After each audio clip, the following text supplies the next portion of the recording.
کیا ہے یہ؟ بہرحال ان کو دیکھیے بہت آگے تھی، ٹھیک ہے، اور رسول اللہ صلی اللہ علیہ وسلم نے ان کا نام جویریہ رکھا تھا، ان کا نام جویریہ تھا نہیں، شادی کے بعد رکھا تھا، ان کا نام جو تھا برا تھا۔ اللہ کے رسول صلی اللہ علیہ وسلم اس نام کو پسند نہیں کیا اور آپ نے ان کا نام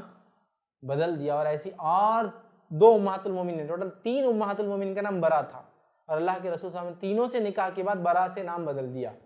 3 جن میں سے یہ ایک ہے، ان کا نام برا تھا، آپ نے جویریہ رکھا کیونکہ آپ نے وہ نام کو پسند نہیں کیا، اور بھی 2 امہات المومنین انشاءاللہ بعد میں تذکرہ آئیں گا جن کا نام برا تھا، اللہ کے رسول نے بدلا اس کو، ٹھیک، تو ان کا نام برا تھا، آپ نے چینج کیا، ٹھیک ہے، تو ان کی سب سے بڑی فضیلت اللہ کے ذکر کی تھی۔ آئیے 9th ہم دیکھتے ہیں جو اللہ کے رسول صلی اللہ علیہ وسلم 9th مطلب 90 نمبر پہ جو